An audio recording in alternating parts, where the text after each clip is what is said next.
Olá, eu sou a Tami do Literatami e este é o vídeo sobre o livro 1000 Placebos do Matheus Borges.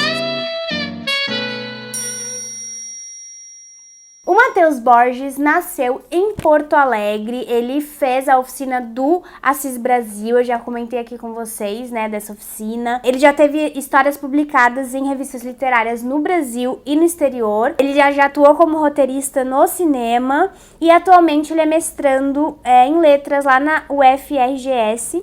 Esse aqui é o primeiro romance dele e o meu primeiro contato com o seu trabalho literário. Costumo ter pesadelos horríveis. Assim começa este romance. E a gente vai sentindo que a narrativa é como que traz uma extensão do pesadelo no real.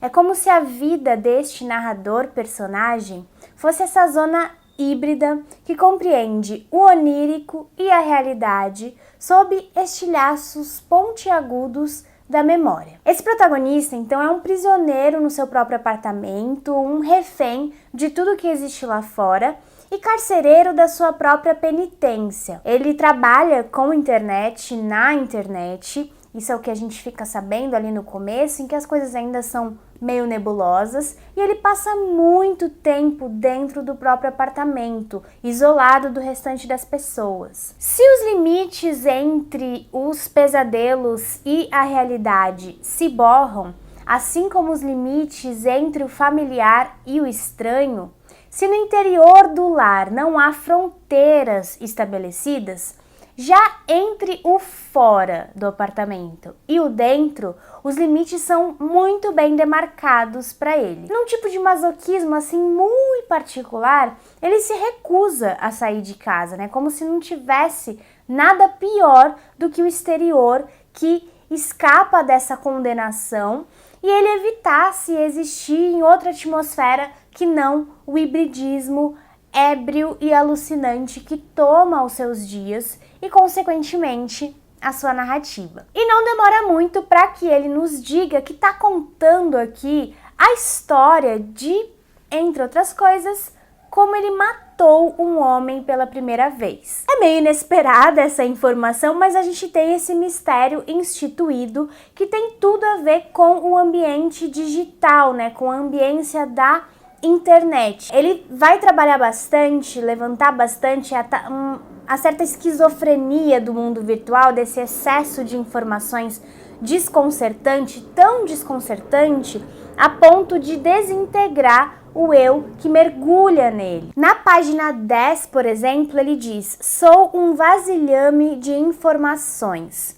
É possível que em algum momento a carga de informações acumuladas seja grande a ponto de substituir as informações essenciais que constituem o que sou." Seria este um prenúncio dos caminhos da narrativa? Fato é que a gente tem o virtual sobrepondo-se ao real e, assim, eu acho que é importante a gente não pensar o virtual e o real como categorias distintas totalmente, porque o virtual, na verdade, é parte desse todo que compõe o real, né?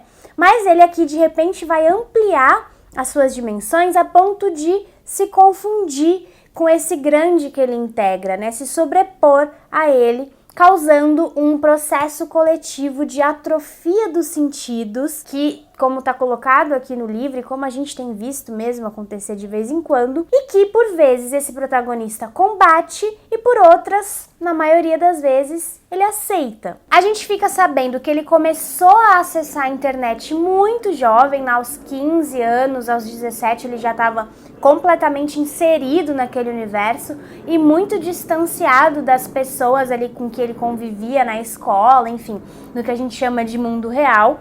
E ele também é membro de um fórum chamado Beach Talk, sob pseudônimo, né? Ele não coloca o nome verdadeiro dele ali.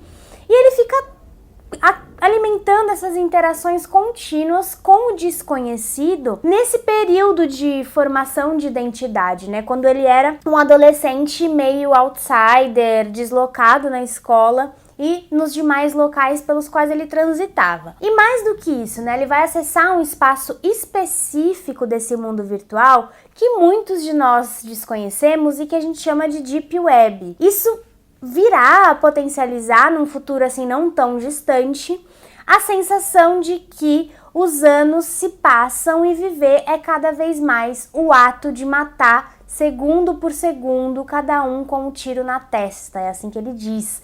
Então isso vai alimentar esse afastamento do eu em relação a si mesmo, nesse local tão dado à indistinção, que é a internet, né? Ele vai se tornando cada vez mais um produto do seu tempo, trabalhando na internet, inclusive muito dado a esse isolamento físico. E aí, nessas condições, ele é um personagem que reflete bastante, né, sobre a internet, inclusive sobre a falta de afeto e as consequências disso sobre o seu corpo e a sua mente, né?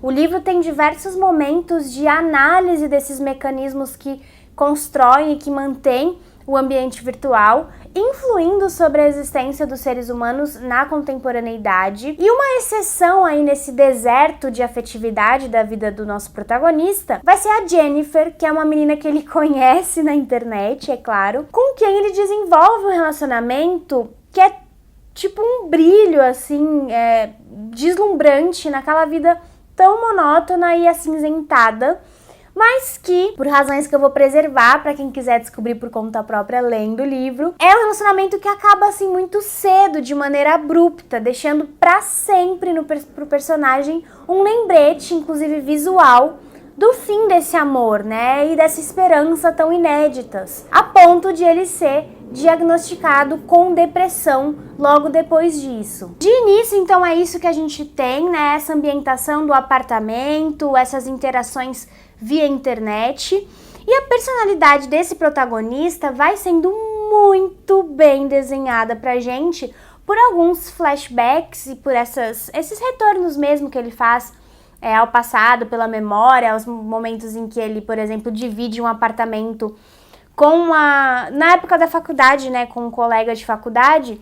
E esses flashbacks, eles vão mais ou menos justificando, nas palavras do próprio personagem narrador, certo apreço que ele nutre pela inadequação, pela incompreensão do entorno, nos dois sentidos, né? Tanto o entorno não o compreendendo, como ele também não compreendendo o entorno. Ele é uma pessoa muito observadora, o nome dele no fórum, inclusive, é Eyeball Kid, né? A pupila.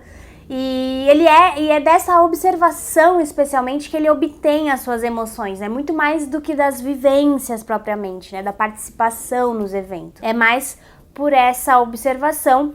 Por vezes, ele assume um tom excessivamente dissertativo, o que gera, assim, certo estranhamento, mas casa muito bem com a figura que ele é, né? A gente tem só um narrador com diferentes registros discursivos aqui dentro, então ele é meio fragmentado, o que me lembrou, aliás, Mr. Robot, que pra mim é a melhor série do mundo. Eu não sei se vocês já assistiram Mr. Robot, mas é uma série que também, à sua maneira, é claro, trabalha com essa questão do mundo virtual, do mercado financeiro no mundo virtual e da fragmentação do eu sempre em contato com esse meio. E esse discurso, né, desse único narrador vai reproduzindo, então, em diferentes filtros, esse seu modo meio inapropriado de ser e de se comunicar, sempre testando ali os limites pendulares da moralidade e produzindo também análises prognósticas, né, do futuro da tecnologia,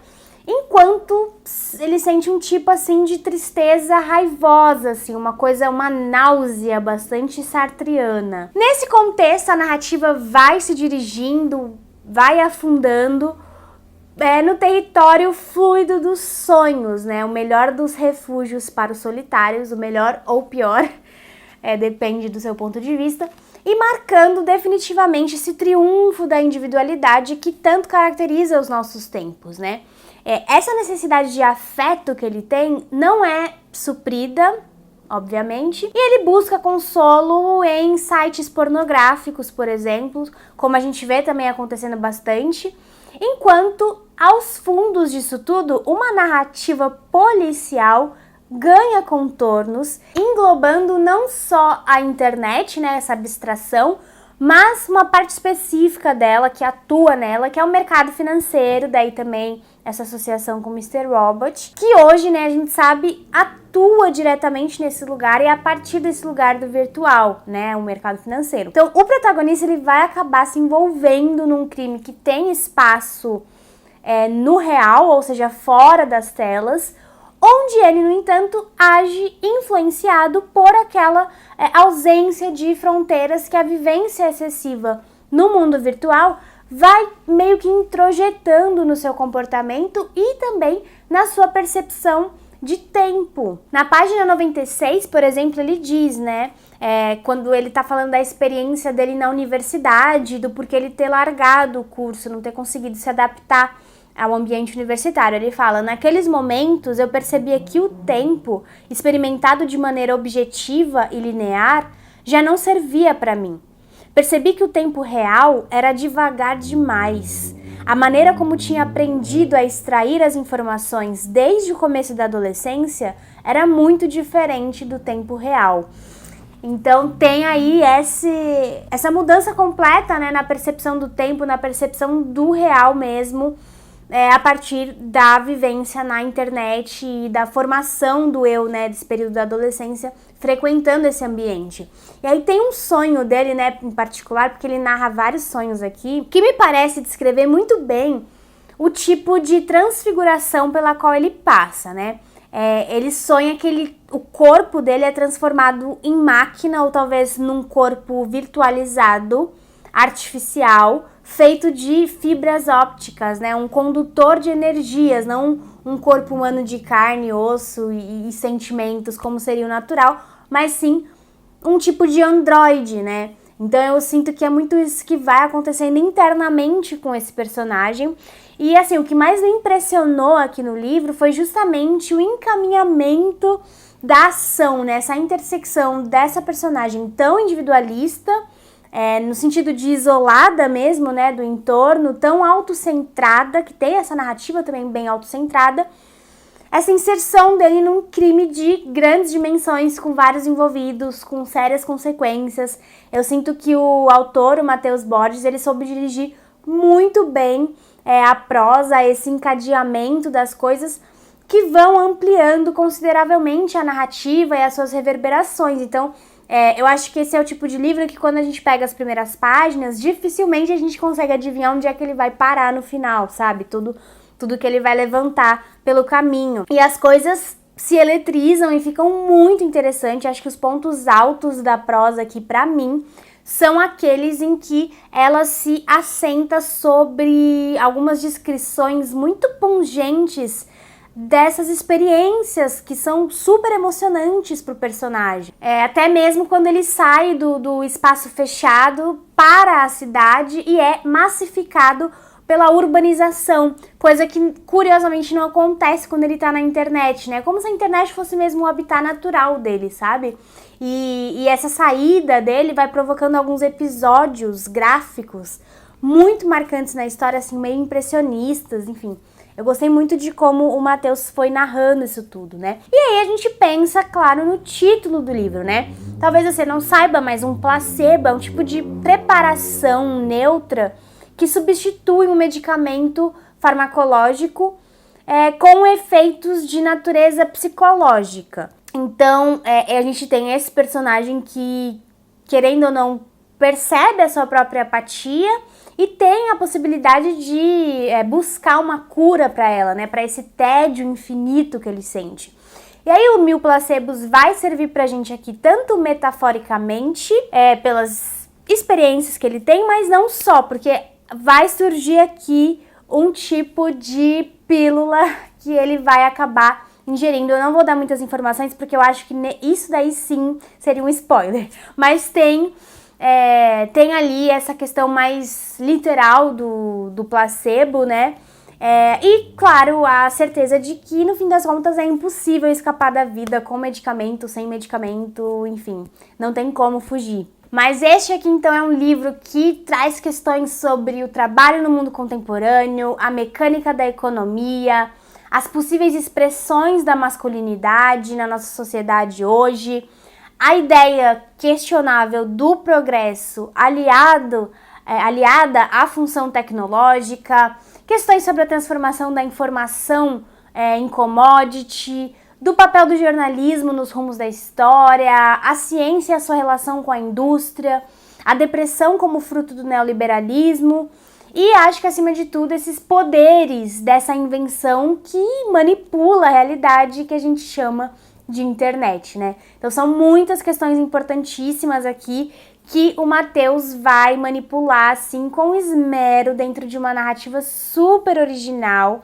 e muito bem equilibrada. Então, eu gostei a beça desse livro. Ele foi publicado pela editora Uboro Lopes, que publica ficção estranha, e eu acho que esse livro se enquadra, assim, nesse quesito da ficção estranha, certamente. Principalmente porque, né, o que a gente tem, o real às vezes é estranho, né? Então tem muito disso aqui. Acho que o Matheus ajuda também a gente a abrir os olhos para certos comportamentos que a gente foi naturalizando em relação ao ambiente virtual e que podem ser super nocivos, que podem mesmo modificar a nossa percepção do real e tudo mais, dependendo do nosso nível de imersão na coisa, né? Mas então, é isso que eu tenho a dizer sobre 1000 placebos, essa é a minha indicação de hoje. Se você gostou do vídeo, não se esqueça de curtir, comenta aí embaixo caso já tenha lido este ou tenha se interessado pelo livro ou conheça outras obras que tratam desses temas, né? Se você se interessou, vou deixar aqui embaixo o link para você adquirir o livro, porque é uma publicação independente, então, de editora independente, né? Então os caminhos são mais direcionados, vou deixar aqui pra vocês. Inscreva-se no canal se você for novo por aqui e acompanhe o Literatame nas outras redes sociais. Muito obrigada e eu vejo vocês no próximo vídeo. Tchau, tchau!